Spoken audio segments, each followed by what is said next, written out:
Miguel Enrique, el pasado 13 de mayo, la jueza María Eugenia Núñez en Venezuela prohibió la salida de 22 personas entre periodistas y directivos de medios de comunicación.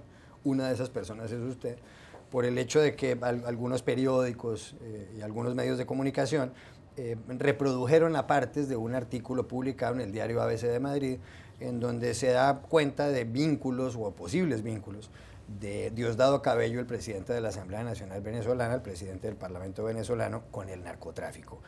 Por esa razón tiene usted prohibida la salida de Venezuela y además están obligadas las 22 personas a presentarse cada 8 días ante la justicia. Usted estaba fuera del país cuando eso ocurrió, dijo que su periódico va a continuar informando de una manera objetiva y de una manera neutral. ¿Qué tanto afecta al Nacional de Caracas este fallo judicial? Bueno, lo afecta porque este fallo judicial es secuestro a la libertad de expresión, es la continuación de todas unas estrategias que ha diseñado el régimen, porque esto viene de la época de Chávez, para restringir la libertad de expresión. O sea, nosotros hemos estado sometidos a la represión tributaria, la represión publicitaria, la represión que tiene que ver con la adquisición de papel para poder imprimir, y ahora, y antes también lo hemos tenido, la represión judicial. O sea, Venezuela es un país donde tenemos un régimen que tiene como objetivo la hegemonía comunicacional, así está en el Plan de la Patria, que es su plan, su megaplan, y eso ha significado una serie de estrategias muy concretas, muy específicas para ir reduciendo la prensa libre, la prensa independiente en Venezuela, incluye radio, televisión y periódicos. Entonces, esto forma parte de toda esa serie de estrategias con esa dirección bien clara que ellos tienen. ¿Puede sobrevivir el Nacional a un embate como este? Bueno, hemos sobrevivido. Peor es lo del tema del papel, porque un periódico sin papel no puede imprimir. Y hemos sobrevivido con el papel porque ha habido solidaridad internacional que nos ha prestado papel. 12 periódicos del continente nos dieron papel, entre ellos el Universal de México, La Nación de Buenos Aires, el Mercurio de Chile, el Tiempo de Bogotá, y 6 más nos dieron papel y con eso hemos podido producir. Eso sí es grave, pero todo lo demás forma parte de un ataque sistemático que pasa por primero las amenazas son terribles porque son amenazas que en la práctica es un acoso contra mí, contra los directivos del periódico, la utilización de los tribunales, porque este juicio, que es un juicio de difamación, el juez, antes de que se iniciara el juicio, antes de que nos citaran, ya había emitido la sentencia. Es una cosa muy grave porque ya en medidas cautelares, que es lo que hacen los jueces, ellos prácticamente dictan la sentencia. Sentencias son las medidas cautelares, las dictan al principio y esas sentencias se quedan, esas medidas cautelares que son sentencias se quedan por indefinidamente, que es el caso de Tal Cual, por ejemplo. Tal Cual tiene una demanda de difamación de hace 3 años y tiene unas medidas cautelares toda su directiva y el juicio ni siquiera ha empezado en 3 años y tiene unas medidas cautelares, es la sentencia. Bueno, es que Teodoro Petkov, el director de Tal Cual, como dice usted, no puede salir de Venezuela. El pasado día 6 de mayo se entregaban los premios Ortega y Gasset de periodismo en Madrid, que los confiere el diario El País de esa ciudad, y justamente él no pudo viajar, y mostraron un video, lo digo porque yo estaba presente en ese acto, mostraron un video donde él señalaba que él tiene a Venezuela por cárcel. La pregunta es, ¿usted, Miguel Enrique Otero, piensa volver a Venezuela? Sí, yo tengo pensado regresar a Venezuela. A mí me tomó esto fuera del país. Y es muy curioso porque las medidas cautelares como prohibición de salida las toma un juez cuando considera que el indiciado, el acusado, se puede escapar. Yo estaba fuera y voy a regresar. O sea, ¿cómo justifica todo aquello? Claro, todo aquello no tiene ninguna racionalidad porque son medidas que toman siguiendo direcciones del Ejecutivo y son las sentencias. Sería la sentencia si fuéramos declarados culpables.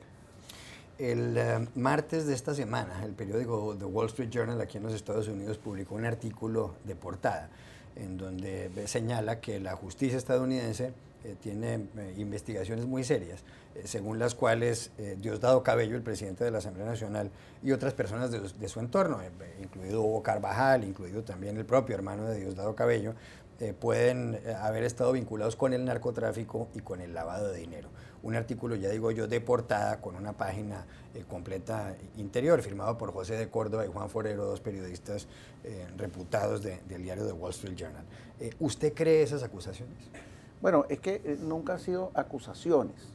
Cuando en Venezuela Maduro y Diosdado dicen, estas acusaciones no tienen pruebas, la noticia no es que la culpabilidad de Diosdado Cabello, la noticia es que el gobierno norteamericano está investigando, tiene un procedimiento abierto, eso es lo que sacó ABC y eso es lo que continúa sacando Wall Street Journal, que hay un procedimiento abierto donde un fiscal, en ABC era un fiscal federal del estado de Nueva York que tenía un testigo que había sido el jefe de seguridad de Diosdado Cabello que estaba declarando. Cuando lo publica el Wall Street Journal, dice, no, hay más testigos, no solamente está el fiscal federal de Nueva York, sino está el fiscal federal de Miami y ahí está la DEA. Pero la noticia es que hay una investigación. De hecho, cuando en Venezuela lo desmiente, hay cosas que no pueden desmentir. ¿Cómo van a desmentir que hay una investigación?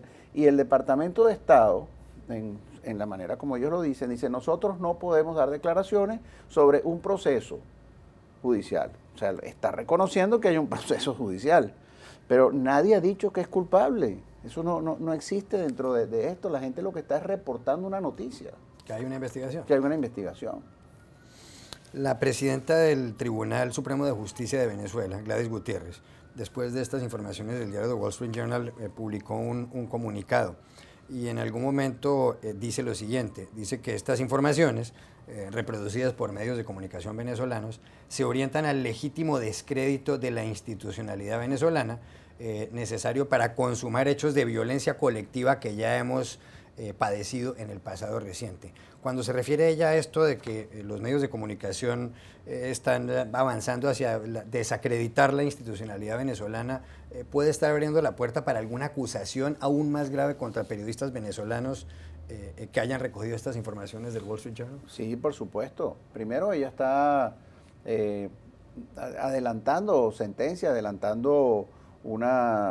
la inocencia de Diosdado Cabello en una información que ya no tiene, porque ya no tiene la investigación, una investigación que está siendo realizada en los Estados Unidos.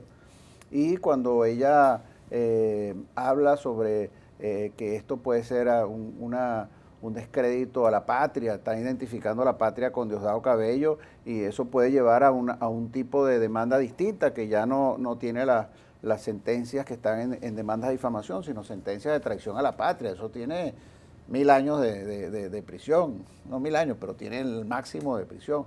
Entonces ella está, digamos, como jefe del sistema jurídico venezolano, está tomando posición y está sentenciando y está diciendo cosas que ella no tiene cómo saber, porque ella no tiene acceso a la justicia norteamericana.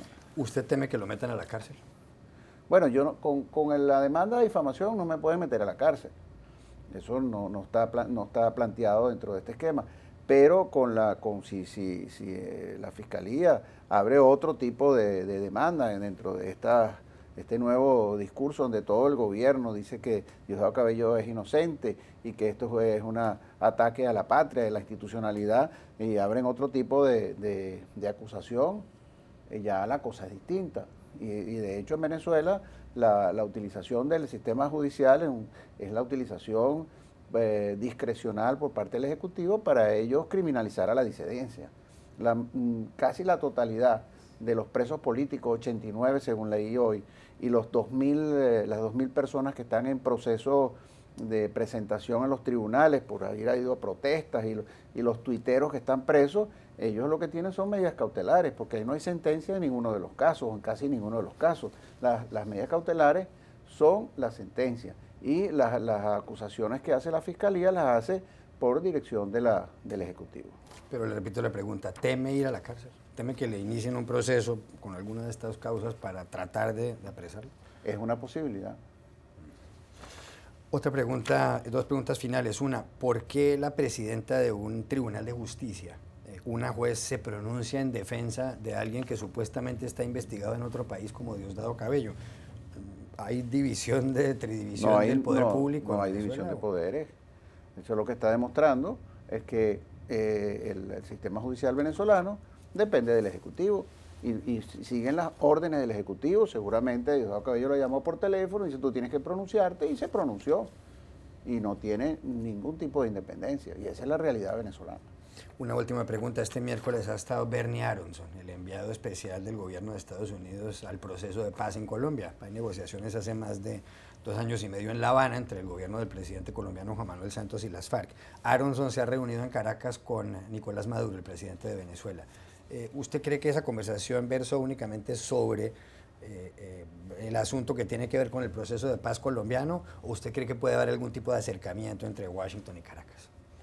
Puede haber acercamiento, puede también involucrarse dentro de este proceso, porque los Estados Unidos en un momento determinado dijeron que ellos tomaban medidas contra algunas personas porque era un peligro para la seguridad interna norteamericana, algo que nadie entendió, porque tomaron medidas contra un general que atropellaba estudiantes. Eso no puede ser peligro para la seguridad interna de los Estados Unidos. Entonces hay unos temas ahí que tienen que ver con la situación del narcotráfico, con la relación con Irán, con la relación con el Estado Islámico, que pueden ser temas que por supuesto no lo van a ventilar. Es toda una especulación, pero ahí hay temas delicados.